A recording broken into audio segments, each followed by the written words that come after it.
Hello friends, आप सभी का वेलकम हमारे चैनल नेट डेजलर्स के ऊपर। आज हमारी रिसर्च एप्टीट्यूड का पार्ट 3 है, जिसके अंदर अपने प्रीवियस ईयर क्वेश्चन को डिस्कस करेंगे। अगर आप जब हमारी वीडियो का फर्स्ट टाइम देख रहे हैं तो चैनल को सब्सक्राइब कर लीजिए, बेल आइकन को प्रेस कर लीजिए ताकि आपको हर एक नोटिफिकेशन टाइमली मिले और आपकी प्रिपरेशन और भी अच्छे से हो सके। चलिए अब हम अपने पार्ट के फर्स्ट क्वेश्चन की तरफ चलते हैं। Which of the following are the characteristic of a seminar. अब सेमिनार के बारे में हमने अपनी लास्ट वीडियो के अंदर भी डिस्कस किया था। अगर आपने वो वीडियो नहीं देखी उसको भी प्लीज देख लीजिएगा। सेमिनार क्या होता है? एक कॉन्फ्रेंस और सेमिनार के अंदर बहुत टाइम स्टूडेंट्स कंफ्यूज होते हैं, बट सेमिनार के अंदर और कॉन्फ्रेंस के अंदर एक डिफरेंस क्या होता है? कॉन्फ्रेंस हमेशा लंबे टाइम के लिए होती है, 4 से लेके 5-7 दिन तक होती है, बट जो सेमिनार होता है 2 से लेके कुछ घंटों तक ही चलता होता है जो सेमिनार होता है। और सेमिनार मेनली हमेशा कहाँ पे होता है? एकेडमिक इंस्ट्रक्शन को लेके हो सकता है। बट कॉन्फ्रेंस क्या है? एकेडमिक इंस्ट्रक्शन को लेके भी हो सकती है, बट एकेडमिक इंस्ट्रक्शन के साथ साथ जो करंट ट्रेंड चल रहे हैं, फॉर एग्जाम्पल अगर आप बोलेंगे ग्लोबल वार्मिंग के ऊपर सेमिनार नहीं कह सकते, हम बोलेंगे ग्लोबल वार्मिंग के ऊपर कॉन्फ्रेंस हुई है, जो रिसेंट ट्रेंड्स के ऊपर होती है वो कॉन्फ्रेंस होती है, राइट। और दूसरी क्या होती है कि सेमिनार के अंदर ऑडियंस भी होती है और ऑडियंस के साथ साथ पार्टिसिपेंट्स होते हैं। पर सेमिनार का एक मेजर एक टॉपिक डिसाइड होता है और उसी टॉपिक के रिलेटेड, उसी फील्ड से रिलेटेड ही ऑडियंस पार्टिसिपेट करती है। और उसी फील्ड के साथ साथ जो टॉपिक होता है हमारा, उसी के पैनल आते हैं और पैनल ही उसके ऊपर सेमिनार के अंदर आके डिस्कस करते हैं। और उसी स्पीकर के साथ साथ जो ऑडियंस होती है उनसे क्वेश्चनिंग करके अपने डाउट्स को क्लियर करती होती है, राइट। अब सेमिनार के कुछ पॉइंट्स लिखे, इसमें से देख लेते हैं कौन कौन से हमारे सही है। पहली बात, it is A form of academic instruction, बिल्कुल सही है, ये एकेडमिक इंस्ट्रक्शन को लेके होता है seminar. It involve questioning, discussion and debates, right. जो स्पीकर आते होते हैं, जिस टॉपिक के बारे में डिस्कस करना है, उस फील्ड के वो एक्सपर्ट्स होते हैं, वो पहले अपने पूरे के पूरे अपने पार्ट को कन्वे करते हैं ऑडियंस के सामने। जो चीज नहीं समझ आती ऑडियंस उनके साथ डिस्कस भी कर सकती है, और उनके साथ अगर रिफ्यूट है तो उनके साथ डिस्कस करके डिबेट भी कर सकती है, राइट। एंड सी पॉइंट क्या है? It involve large group of individual. देखिए सेमिनार और कॉन्फ्रेंस में एक और डिफरेंस क्या है? सेमिनार हमेशा लिमिटेड पीपल का होता है, बट कॉन्फ्रेंस क्या होता है? कोई भी बैकग्राउंड का कॉन्फ्रेंस का पार्ट बन सकता है, राइट। तो इसलिए कॉन्फ्रेंस के अंदर large number of individual participate करते हैं, बट सेमिनार में ऐसा नहीं होता। और लास्ट पॉइंट क्या है? It needs involvement of skilled person. Skilled means for example अगर आपने बायोलॉजी के एक टॉपिक के ऊपर सेमिनार ऑर्गेनाइज किया तो वहां पे बायोलॉजी के ही एक्सपर्ट्स आएंगे, बायोलॉजी के स्किल्ड पर्सन आएंगे, और जो ऑडियंस होगी वो भी जो बायोलॉजी से रिलेटेड उनका इंटरेस्ट है, सब्जेक्ट है, वही उस सिस्टम का पार्ट बन रहे होंगे, राइट। तो इसमें से हमारे करेक्ट आंसर कौन से होंगे? A part, B and D, right. तो हमारे पास third option is the correct answer. चलिए नेक्स्ट क्वेश्चन की तरफ चलते हैं। सेकंड क्वेश्चन क्या है? Which of the following statement is not true in the context of a participatory research, right. अब एक ऐसे क्वेश्चन को समझने से पहले आपको पता होना चाहिए कि what do you mean by participatory research. देखिए पार्टिसिपेटरी रिसर्च क्या होता है? इसको पार्टिसिपेटरी एक्शन रिसर्च भी कह सकते हैं। It is an approach to research in which communities that emphasizes participation and action, right? Means एक ऐसी रिसर्च जिसके अंदर आप खुद उस सिस्टम के अंदर, उस कंसेप्ट के अंदर खुद पार्टिसिपेट करेंगे और एक्शन करके उस नॉलेज को क्रिएट करने की कोशिश करेंगे, राइट। और यही एक मेन चीज है कि जिसमें पार्टिसिपेटरी रिसर्च के अंदर एम्फेसिस किसके ऊपर होता है? पार्टिसिपेशन एंड एक्शन के ऊपर। खुद उस सिस्टम के अंदर पार्टिसिपेट करना है और पार्टिसिपेशन के साथ साथ आपके खुद ही एक्शन के साथ साथ आपकी रिसर्च कंप्लीट होनी चाहिए, राइट। एंड लास्ट क्या? It seeks to understand the word by trying to change it. Means जिस सिस्टम को आप समझने गए हो वहां पे जाके आप उनके साथ चेंज करने की कोशिश करेगा, इफेक्टिवली पार्टिसिपेट होके, राइट। एंड कोलैबोरेटली मतलब उसी कंसेप्ट के साथ आप कोलैबोरेट करें। एंड फॉलोइंग रिफ्लेक्शन, जितना आपको समझ आता है उसके ऊपर आप क्या करना है? एक्शन आप ले सकते हैं, राइट। तो इसमें से कौन सा ऑप्शन आएगा हमारे पास जो ट्रू नहीं है, राइट। अब देखिए सबसे पहली चीज क्या है? It emphasises on people on expert, मतलब कि लोगों को क्या बोला जाता है कि आप उस सिस्टम के अंदर पार्टिसिपेट करें, बिल्कुल सही है ये हमारा। देन क्या? It is a collective process of inquiry. Collective मतलब कोलैबोरेटली, मतलब सारे लोग इकट्ठे मिलकर उस सिस्टम का पार्ट बनते हैं, पार्टिसिपेट करते हैं, फिर एक्शन करते हैं, बिल्कुल सही है बी पार्ट।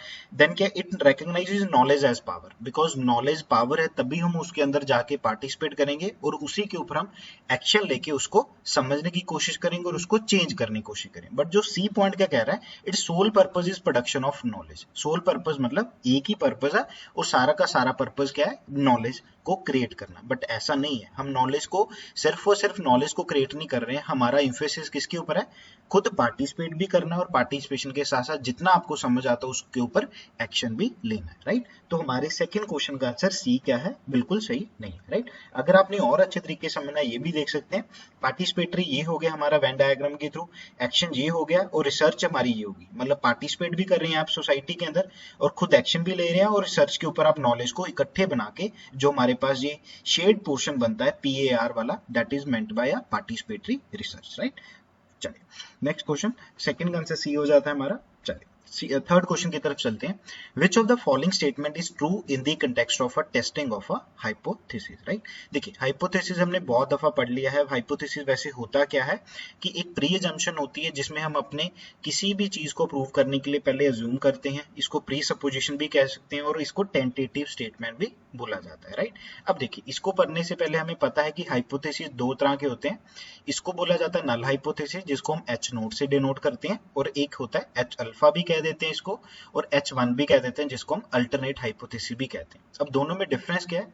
फॉर एग्जांपल जो हमारा नल हाइपोथेसिस होता है, सबसे पहले हम नल हाइपोथेसिस बनाते हैं, राइट, जिसमें क्या होता है, there are no significant difference between the variable, means कुछ चीज करने से उसके अंदर कोई भी बदलाव नहीं आ रहा है, राइट। जो चीज पहले वैसी थी वो वैसी की वैसी है, इसका मतलब होता है no significant difference between the variables. अब H जो हमारा अल्टरनेट हाइपोथेसिस होगा वो बिल्कुल इसके ऑपोजिट होगा। वो क्या बोल रहा है, there are significant difference between the variables. इसके एक एग्जांपल से हम अच्छे से समझ सकते हैं, जैसे कि फॉर एग्जांपल जैसे लिया हुआ है by launching new ad company sale increase, means अगर कंपनी ने एक न्यू एड लॉन्च किया उससे कंपनी की सेल्स बढ़ गई। अगर इसके ऑपोजिट हम अपने नल हाइपोथेसिस को लेंगे, वो क्या कह रहे हैं, हमारी न्यू एड लॉन्च करने से हमारी कंपनी की सेल के ऊपर कोई भी इंपैक्ट नहीं पड़ा, मतलब जो सेल्स पहले वैसी थी वैसी की वैसी ही है। ये होता है हमारा नल हाइपोथेसिस। देखिए जब भी इस चीज को आपने हमेशा याद रखना है, नल हाइपोथेसिस को ही हमेशा हमने टेस्ट करना है। जब नल हाइपोथेसिस हमारा रिजेक्ट होता है तो इसका मतलब हमारा अल्टरनेट हाइपोथेसिस एक्सेप्ट है। अगर हमारा नल हाइपोथेसिस एक्सेप्ट हो जाता है तो हमारा अल्टरनेट हाइपोथेसिस ऑब्वियसली रिजेक्ट हो जाता है। तो क्वेश्चन में पूछा भी क्या गया है, in the context of testing of a hypothesis it is only null hypothesis that can be tested.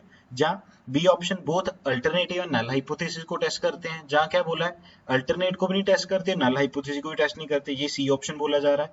And then क्या बोला जा रहा है, it is the only alternative hypothesis that can be tested. नहीं, ऐसा बिल्कुल नहीं है। हम सबसे पहले नल हाइपोथेसिस बनाते हैं और नल हाइपोथेसिस को ही टेस्ट करके हम अपने डिसीजन के ऊपर पहुंचते हैं कि हमने अल्टरनेटिव हाइपोथेसिस को एक्सेप्ट करना है या रिजेक्ट करना है। बस आपने ये देखना है, अगर हमारा नल हाइपोथेसिस एक्सेप्ट हो रहा है तो मतलब अल्टरनेट हाइपोथेसिस रिजेक्ट है, अगर हमारा नल हाइपोथेसिस रिजेक्ट हो रहा है तो ऑब्वियसली बात है अल्टरनेट हाइपोथेसिस एक्सेप्ट होगा, राइट। तो इसलिए it is only null hypothesis that can be tested. तो थर्ड क्वेश्चन का answer A is the right answer. चलो नेक्स्ट क्वेश्चन है, ethical norms in a research do not involve guideline for. हमने research ethics के ऊपर भी question बहुत ज्यादा इंपॉर्टेंट है, राइट। सबसे पहले आ जाता है कि किसके लिए एथिक्स नॉर्म इंपॉर्टेंट नहीं है, राइट। कॉपीराइट इसके लिए तो बिल्कुल इंपॉर्टेंट है। मान लीजिए आप किसी की आप किसी का आइकन को अपना आइकन बना के लगा रहे हो तो वो भी एक कॉपीराइट को ब्रीच करना हो गया, तो इसके ऊपर भी एथिकल नॉर्म्स आते हैं कि ये एक एथिकल नहीं, एक अनएथिकल प्रैक्टिस आपकी, इसके ऊपर आपके ऊपर एक लीगल एक्शन भी हो सकता है, राइट। पेटेंटिंग पॉलिसी, अगर किसी की इन्वेंशन आप खुद उसको थेफ्ट करके उसको चुरा के अपनी बता रहे हो तो वो भी क्या है, अनएथिकल है। डाटा शेयरिंग पॉलिसी, जो डाटा किसी और ने बनाया, किसी और का कॉन्फिडेंशियल डाटा था, उसको आप विदाउट उसकी कंसेंट से, विदाउट उसकी मर्जी से खुद यूज कर रहे हो तो वो भी क्या हो गया, अनएथिकल हो गया। देन लास्ट क्या हमारा, थीसिस फॉर्मेट। थीसिस फॉर्मेट के लिए हमारे कोई एथिक्स मैटर नहीं करते। फॉर्मेट का मतलब क्या है, फॉर एग्जांपल आपने एक वर्ड को कैपिटल में लिखा, सामने वाले ने कैपिटल में लिखा, इसके लिए क्या मैटर नहीं करता। वैसे थीसिस सारे के सारे थीसिस जितने भी अगर लिखे जाते हैं, रिसर्च पेपर लिखे जाते हैं, वो एशियन न्यू रोमन्स के, टाइम्स न्यू रोमन्स के अंदर लिखे जाते हैं। तो टाइम न्यू रोमन सभी के लिए एप्लीकेबल है, तो इसमें ये तो नहीं है कि वो टाइम्स न्यू रोमन में लिख रहा है तो दूसरा क्यों लिख रहा है उसी के अंदर। तो थीसिस फॉर्मेट के अंदर कोई एथिकल नॉर्म्स एप्लीकेबल नहीं होते, इसलिए फोर्थ क्वेश्चन का answer D is the right answer. चलिए नेक्स्ट क्वेश्चन आ गया, विच of the following is an initial mandatory requirement for the pursuing research. देखिए हमारे पास रिसर्च जो प्रोसेस है वो सबसे ज्यादा इंपॉर्टेंट है। हमने रिसर्च प्रोसेस के ऊपर बहुत सारे क्वेश्चन अपनी सीरीज में देखे और आने वाले सीरीज में भी आप बहुत ज्यादा क्वेश्चन को देखेंगे, इसलिए रिसर्च प्रोसेस को आप हमेशा अंडरस्टैंड करिएगा और उसको अच्छे तरीके से याद करिएगा, राइट। देखिए इसमें सबसे पहला क्या पूछा जा रहा है कि सबसे पहले मैंडेटरी रिक्वायरमेंट क्या होती है। राइट। अब देखिए पहली रिक्वायरमेंट ये बोल रहे हैं डेवलपिंग रिसर्च डिजाइन, क्या हम सबसे पहले रिसर्च डिजाइन करते हैं? ऐसा तो नहीं है, रिसर्च डिजाइन तो थर्ड स्टेप के अंदर आके आता है। देन क्या होता है फॉर्मुलेटिंग अ रिसर्च क्वेश्चन, क्या हम रिसर्च क्वेश्चन बनाते हैं? कैसा होता है? देन क्या है deciding about data analysis procedure, data analysis तो हम डेटा कलेक्शन के बाद करते हैं।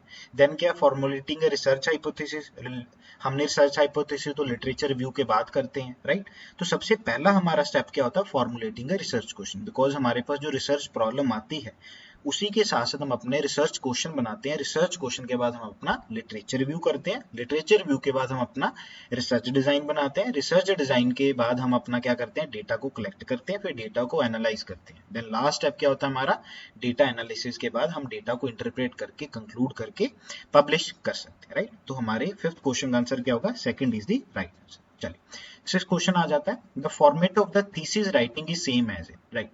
देखिए ऐसा क्वेश्चन बिल्कुल हमने लास्ट सीरीज में भी किया था कि जिसमें क्वेश्चन था डेजर्टेशन के ऊपर कि डेजर्टेशन किसको बोला जाता है, उसमें सेम ही चीज है, डेजर्टेशन थीसिस को ही बोला जाता है और थीसिस को डेजर्टेशन भी कह देते हैं, राइट।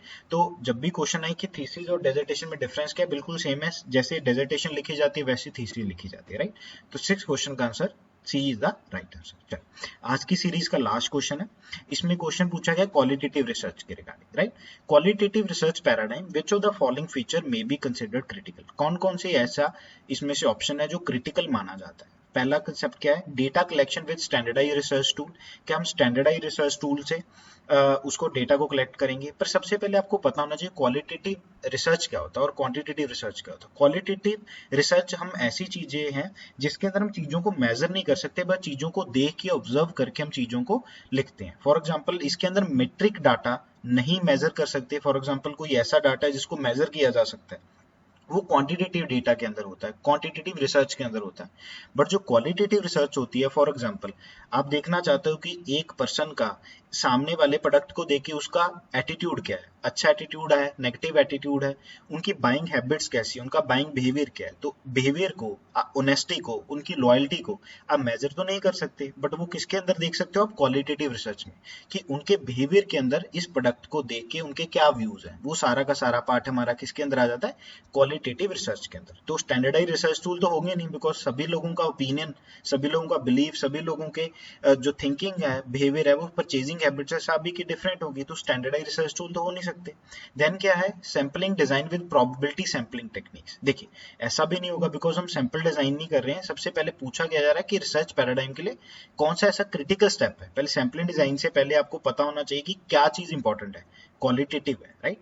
देन क्या है data collection with bottom up empirical evidence. Then last क्या है डेटा गैदरिंग, सेम ही चीज है, डेटा गैदरिंग और data collection to take place with top down systematic evidence. देखिए आपने वर्ड बहुत दफा सुना होगा इंपेरिकल, एक होता है इंपेरिकल, एक होता है इंट्यूशन, इसके ऑपोजिट, और एक होता है लॉजिक, राइट। इंपेरिकल क्या होता है कि आप चीजों को विद द इंपेरिकल मतलब आप चीजों को खुद ऑब्जर्व कर रहे हो, खुद एक्सपीरियंस करके चीजों को बता रहे हो, राइट। अगर मान लीजिए आपने देखा सामने वाले ने क्या बोला, एक प्रोडक्ट उठाया, प्रोडक्ट की प्राइस 99 रुपीज थी, उसके कंपैरेटिवली एक प्रोडक्ट था जो 20 रुपए का था, उसने 20 रुपए का प्रोडक्ट लिया, 99 का नहीं लिया। तो आपके सामने ये इंपेरिकल एविडेंस है, आपने खुद ऑब्जर्व किया, खुद एक्सपीरियंस करके लिखा कि वो वाले पर्सन वो क्या है, वो ज्यादा प्राइस कॉन्शियस है as compare to another customer. तो ये होते हैं इंपेरिकल एविडेंस। सिस्टमैटिक एविडेंस का मतलब क्या है कि आप खुद एविडेंस कलेक्ट नहीं कर रहे हो, आपके लिए कोई और पर्सन एविडेंस कलेक्ट कर रहा है या आपके लिए एक इंस्ट्रूमेंट कलेक्ट कर रहा है, राइट। तो वो सिस्टमैटिक एविडेंस होते हैं।